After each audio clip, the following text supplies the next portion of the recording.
Bienvenidos al informativo de Magnificat.tv, dedicado a ofrecer noticias de la Iglesia. Es miércoles 22 de julio de 2026 y estos son nuestros titulares.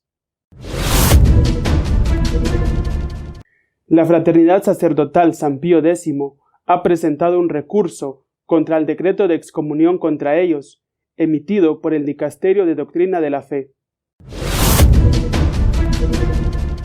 El cardenal Burke ha advertido del riesgo de la sinodalidad, alertando de que no hay precedentes en la Iglesia y pidiendo un estudio teológico profundo.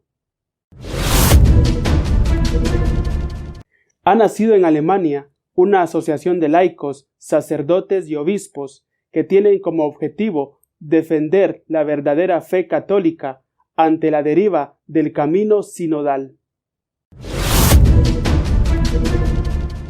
El Parlamento Europeo ha condenado la violencia que sufren los cristianos en Nigeria y ha pedido a las Naciones Unidas una comisión de estudio independiente.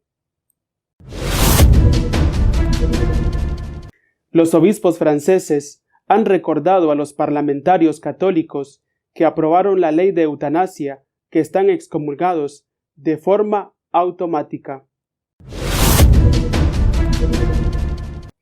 Para los miembros de la Fraternidad Sacerdotal San Pío X, la excomunión lanzada contra ellos no es válida y han planteado un recurso ante Doctrina de la Fe. La Fraternidad Sacerdotal San Pío X ha presentado un recurso preliminar ante el Dicasterio para la Doctrina de la Fe contra el decreto del pasado 2 de julio, que declaró la excomunión late sententiae de 6 obispos y calificó de acto de naturaleza cismática las consagraciones episcopales celebradas el 1 de julio en Econ, Suiza. La fraternidad sostiene que el recurso planteado tiene efectos suspensivos sobre la ejecución del decreto. Según el comunicado difundido el 13 de julio desde la Casa General de Menzingen, el recurso fue registrado el 11 de julio, 9 días después de la publicación del decreto. La Fraternidad Sacerdotal San Pío X se ampara en los cánones 1734 y siguientes del Código de Derecho Canónico, que establecen la obligación de solicitar por escrito al autor de un decreto su revocación o enmienda antes de interponer un recurso jerárquico formal. La fraternidad invoca además el canon 1353, que dispone que tiene efecto suspensivo la apelación o el recurso contra las sentencias judiciales o decretos que imponen o declaran cualquier pena. Según esta lectura, la mera presentación del recurso preliminar congela la ejecución de las medidas impuestas por el Vaticano mientras se resuelve la reclamación. No obstante, se trata de la interpretación que hace la propia fraternidad, la eficacia suspensiva de este tipo de recurso sobre un decreto declarativo de una pena late sententia en materia de debate canónico, y el Vaticano podría no reconocerla. En su comunicado, la fraternidad afirma que mediante este recurso, la fraternidad desea ejercer el derecho que la Iglesia reconoce a toda persona que se considere perjudicada por un acto administrativo de solicitar su rectificación, con espíritu de respeto hacia la autoridad eclesiástica y de fiel adhesión a la justicia, a la verdad y al bien de la Iglesia. La Fraternidad Sacerdotal San Pío X encomienda el procedimiento a las oraciones de todos los fieles. El recurso se presenta como un paso previo obligatorio. Si el dicasterio rechaza la petición de revocación, la fraternidad podría interponer un recurso jerárquico de mayor alcance ante una instancia superior. Para el cardenal Burke, no hay precedentes en la historia de la Iglesia de un tipo de sinodalidad como la que se quiere imponer y pide un estudio teológico del tema. El cardenal Burke ha lanzado una de las críticas más frontales al proceso sinodal. En una entrevista concedida a The College of Cardinals Report, Burke cuestionó la base teológica de la sinodalidad y reclamó una intervención decidida del Papa para proteger la liturgia tradicional y frenar lo que considera una deriva doctrinal en materia de moral sexual.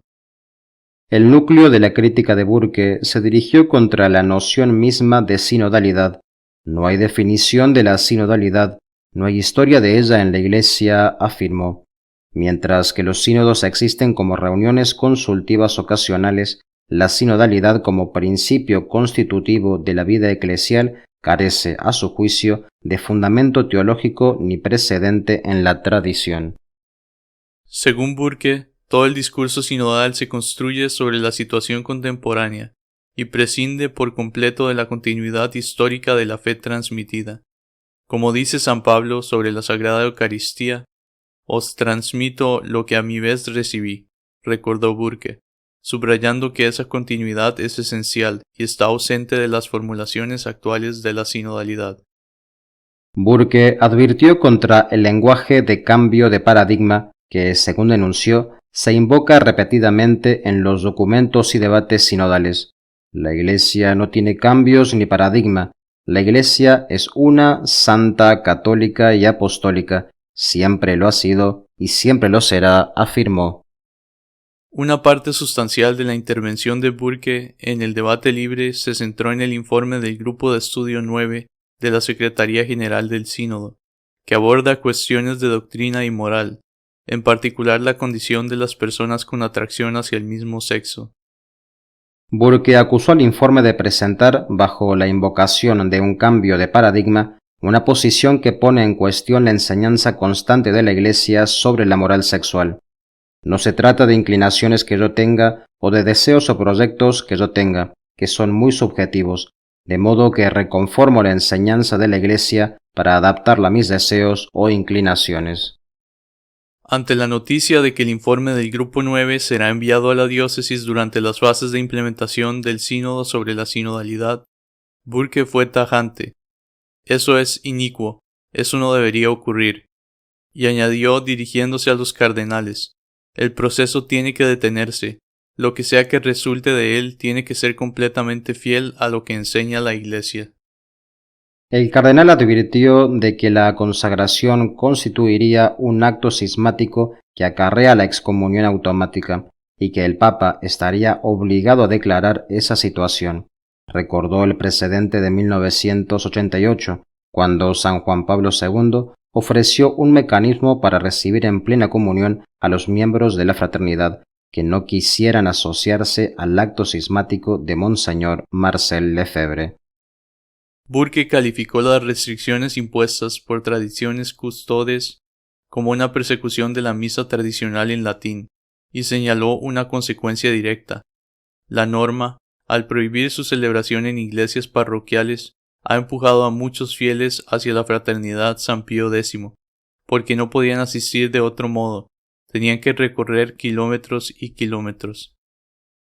No puede haber duda en la mente de nadie, y el Papa Benedicto XVI lo dejó muy claro.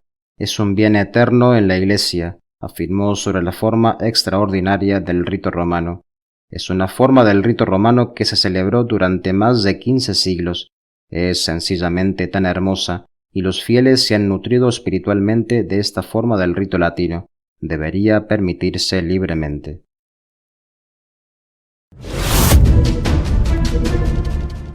Un grupo de laicos, sacerdotes y obispos alemanes se han hartado de la deriva herética de su iglesia y han constituido una asociación para defender la verdadera fe. Un grupo de laicos y clérigos constituyó el pasado domingo 12 de julio la Asociación Pro Fide Ecclesia, un movimiento que aspira a agrupar a los católicos alemanes que se consideran fieles al magisterio romano y que rechazan las propuestas del camino sinodal. Entre los fundadores figura el obispo emérito de Coira, Marian Eleganti.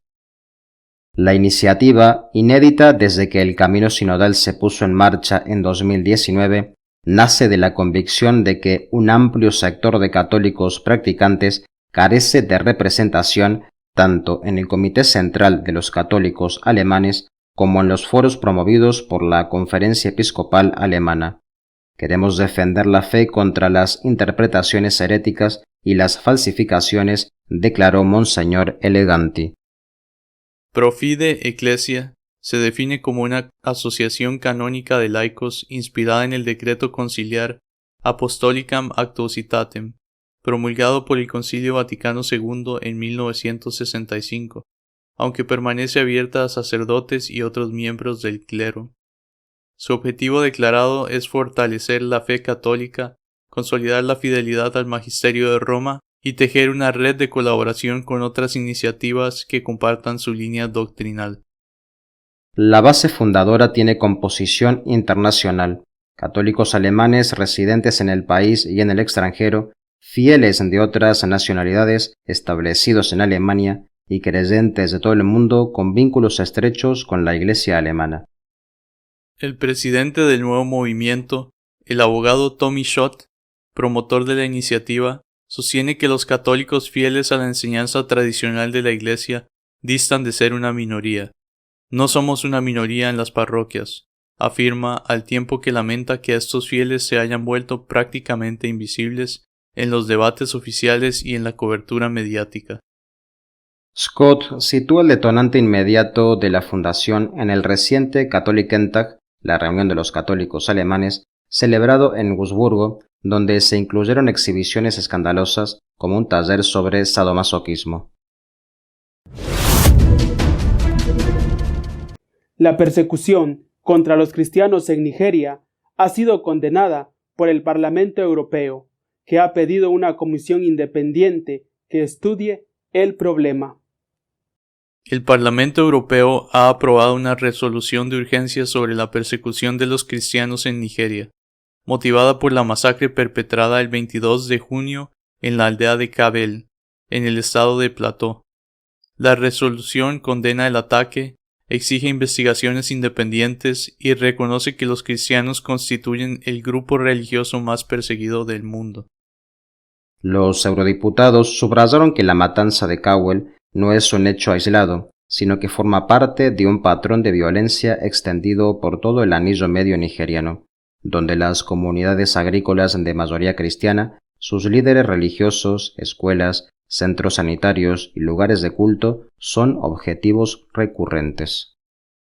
La Cámara de Estrasburgo censuró también la actuación de las autoridades nigerianas, al constatar que no han logrado prevenir los ataques pese a las advertencias reiteradas de comunidades locales, iglesias y organizaciones de derechos humanos. Los parlamentarios reclamaron investigaciones independientes y el fin de la impunidad de la que gozan los responsables. Pocas semanas antes de la masacre de Cowell, el Centro Europeo para el Derecho y la Justicia había presentado ante la Relatora Especial de Naciones Unidas para la Libertad Religiosa, Nasila Ghanea, un informe que documentaba un patrón recurrente de ataques dirigidos específicamente contra comunidades cristianas en el norte y centro de Nigeria. La resolución presta especial atención a la situación de mujeres y niñas, denunciando el aumento de secuestros selectivos y de la violencia que les afecta de manera desproporcionada.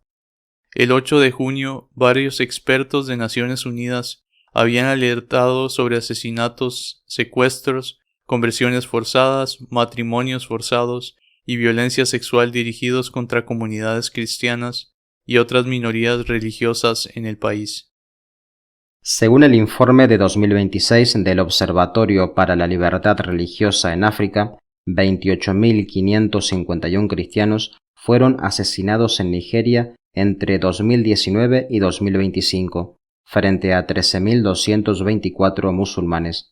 Ajustada proporcionalmente a la composición religiosa de la población, la tasa de mortalidad de las comunidades cristianas es de 4.4 veces superior a la de los musulmanes.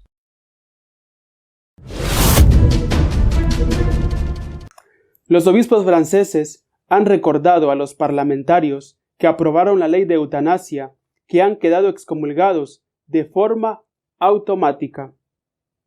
La Asamblea Nacional de Francia ha aprobado la legislación de la eutanasia y el suicidio asistido con 291 votos a favor y 241 en contra. La ley que sus promotores presentan bajo la expresión ayuda a morir permite por primera vez en la legislación francesa provocar deliberadamente la muerte de un paciente. Una hora después de la adopción del texto, la Conferencia Episcopal de Francia publicó una declaración en la que califica la decisión de ruptura grave en la historia de nuestro país. El comunicado lleva la firma de su presidente, el cardenal Jean-Marc Aveline, arzobispo de Marsella, y de los vicepresidentes Monseñor Vincent Jordi, arzobispo de Tours, y Monseñor Benoît Bertrand, obispo de Pontoise. Los obispos señalan que, al legalizar la eutanasia y el suicidio asistido, los diputados han inscrito en la ley la posibilidad de provocar la muerte, una decisión que rompe con la larga tradición del cuidado, cuya vocación es aliviar el sufrimiento y acompañar a cada persona hasta el término natural de su vida. La conferencia recuerda que durante 4 años participó en el debate sobre el final de la vida. Sin embargo, los obispos constatan que el debate sereno, esclarecido y respetuoso prometido por el presidente de la República no tuvo lugar. Los intereses políticos, ideológicos y sin duda también económicos, disfrazados con palabras engañosas, se impusieron a esa ambición. Por su parte, Monseñor Marc L., obispo de Bayona, ha recordado que los parlamentarios que se declaran católicos y han apoyado un texto que autoriza la eutanasia se sitúan en contradicción objetiva con un punto esencial de la enseñanza de la Iglesia, y no deberían acercarse a la Eucaristía mientras no emprendan un camino de conversión y penitencia. Están, por lo tanto, excomulgados. Nuestro editorial está dedicado al recurso de la Fraternidad Sacerdotal San Pío X contra la excomunión decretada contra ellos por el Vaticano. La Fraternidad Sacerdotal San Pío X, los lefebrianos, han dado un susto tremendo al Dicasterio para la Doctrina de la Fe y le han puesto en aprietos. Lo han hecho de forma inesperada, presentando un recurso contra el decreto que les excomulgaba a todos, es decir, los 4 obispos que fueron ordenados sin permiso papal, en contra del permiso papal, en contra del mandato del Papa, los 2 obispos ordenantes, todos los sacerdotes y religiosos que pertenecen de alguna manera a esa fraternidad y todos los laicos que van habitualmente a misa, a sus templos y que se consideran miembros de ellas y que están de acuerdo con ellos en que la fe de la Iglesia no reside de forma plena en lo que llamamos Iglesia Católica desde el Concilio Vaticano II. Bueno, pues los lefebrianos han presentado un recurso de irregularidad y por lo tanto dicen que ellos no están excomulgados y lo han presentado delante del mismo dicasterio que les excomulgó. Ahora el dicasterio que les excomulgó tendrá que analizar si los argumentos en el recurso son suficientes para modificar o no el decreto de excomunión. A mí lo primero que me sorprende, posiblemente debido a mi ignorancia, es que lo hayan presentado ante Doctrina de la Fe, que se convierte de ese modo en juez y parte. Parte porque está siendo acusada de haber emitido un decreto irregular desde el punto de vista canónico, y juez porque tiene que decidir si es verdad o no la acusación. Quizá, repito, probablemente debido a mi ignorancia, quizá tendría que haber sido presentado el recurso delante del Tribunal Supremo de la Iglesia, la asignatura apostólica. En todo caso, lo han presentado Doctrina de la Fe y ahora es ese dicasterio el que tiene que estudiar y decidir si se equivocó en todo, en parte, en nada, con el decreto de excomunión.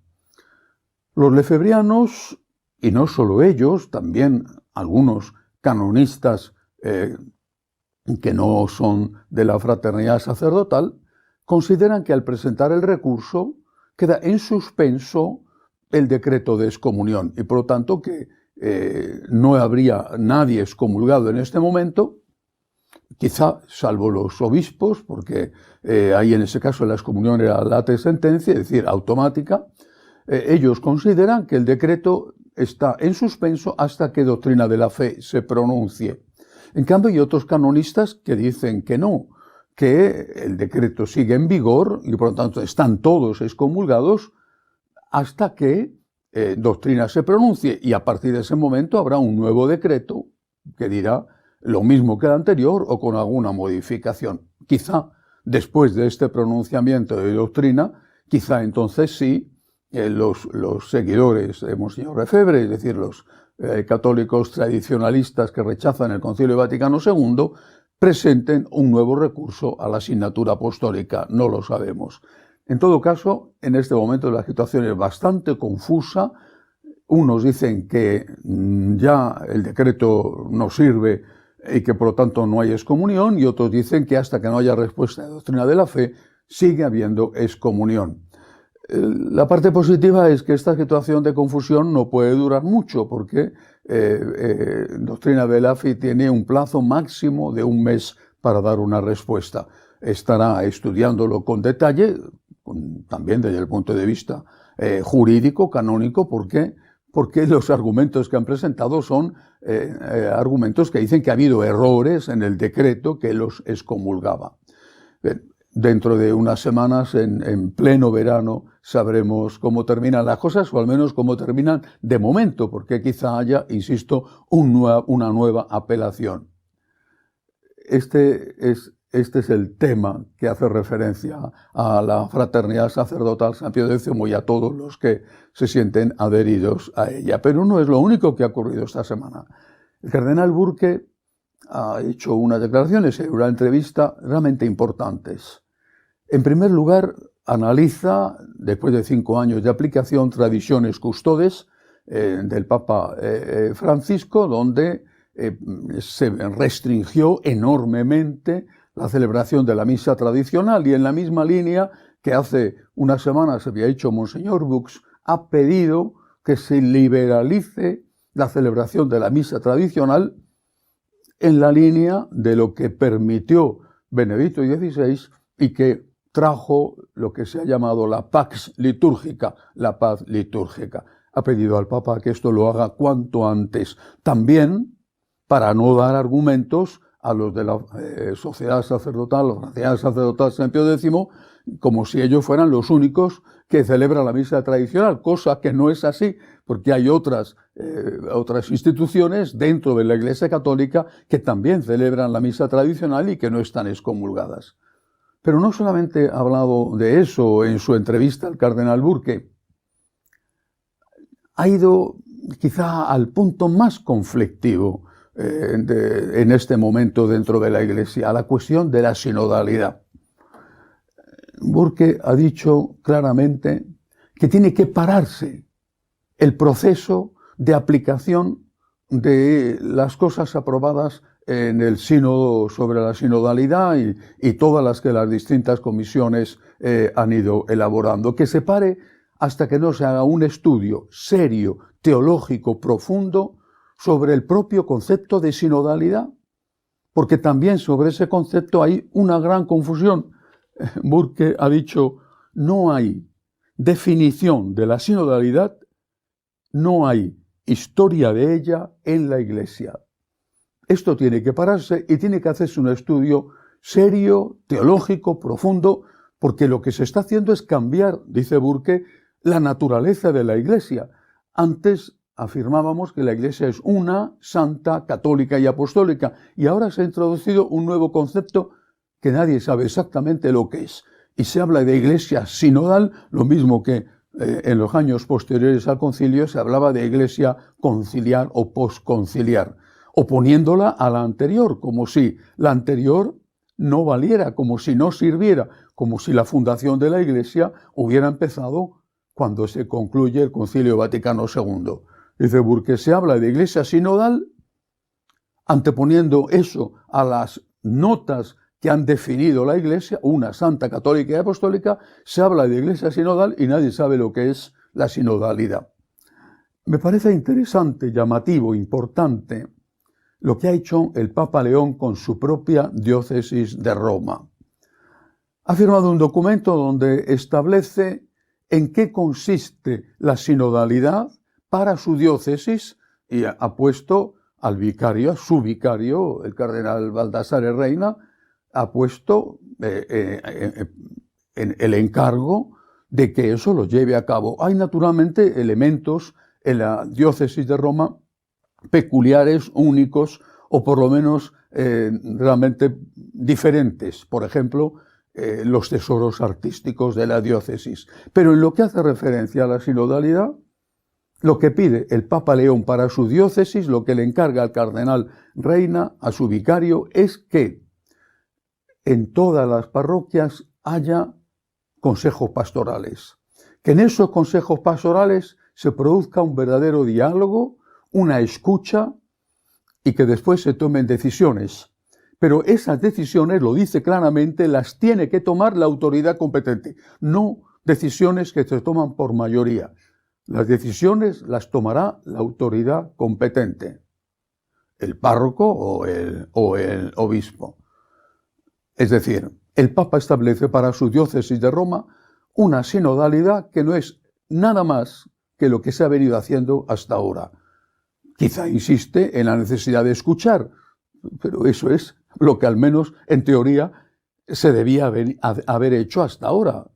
¿Para qué quieres un consejo si no es para escuchar a los miembros del consejo? Los miembros del consejo tienen que asesorar y el que va a tomar la decisión, en el caso de las parroquias es el párroco, tiene que escuchar y ponderar bien qué argumento le están dando.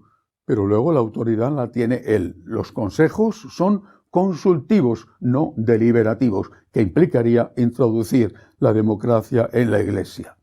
En resumidas cuentas, el Papa León ha dicho que en su diócesis tienen que funcionar los consejos pastorales, que los laicos tienen que ser escuchados, pero el que sigue mandando en su diócesis, en las parroquias de su diócesis, es el párroco. Más o menos lo de toda la vida. Cambios en profundidad para introducir la democracia en la Iglesia, ninguno. Otra cosa importante esta semana, por lo menos ahí me lo parece, un grupo de laicos, sobre todo laicos, pero también con algunos sacerdotes, y al menos que se sepa con un obispo ya jubilado, Monseñor Eleganti de Suiza, un grupo de laicos se han hartado ya de la situación en Alemania. Han fundado una institución, una asociación, de momento no creo que tenga todavía ningún reconocimiento canónico, pero han fundado una institución dedicada a defender la fe de la Iglesia. Precisamente se llama así, Pro Fide Ecclesia. Están cansados de que la aplicación del camino sinodal alemán esté destruyendo la Iglesia en Alemania y esté construyendo otra cosa que tiene poco que ver con la Iglesia católica. Un grupo de laicos se organizan y dicen, hasta aquí hemos llegado.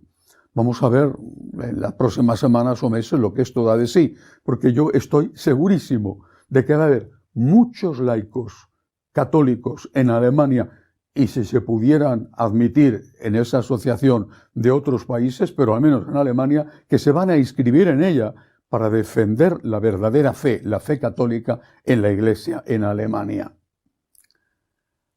Estamos a la espera de lo que resulte de este decreto de doctrina de la fe que ha sido recurrido por los que habían recibido el decreto, es decir, la Fraternidad San Pío X, los lefebrianos. A ver qué pasa, porque hasta ahora, por lo menos, por parte del Vaticano, por parte de doctrina de la fe, hay silencio. Pero imaginemos el caso en que doctrina de la fe no modifica nada y los de la fraternidad no lo elevan, no hacen un nuevo recurso ante una instancia superior. Imaginemos ese caso.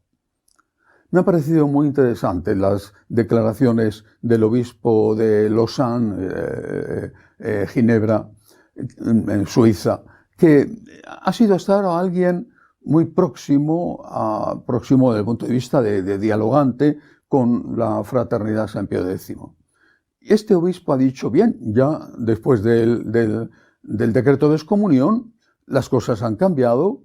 Yo les he estado dejando que celebraran en determinadas parroquias de la diócesis, ahora ya lógicamente no lo voy a hacer, pero, y ahí está lo que me parece interesante, ha dicho, habrá que tratarles como a los hermanos separados.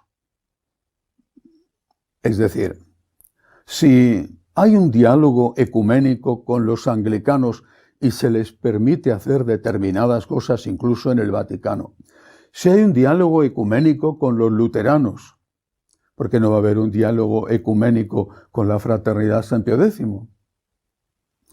Pues son hermanos separados y desde luego están muchísimo más cerca, sin ninguna comparación posible, con la Iglesia Católica que lo están los anglicanos o los luteranos o todos los demás, incluso más cerca que los ortodoxos.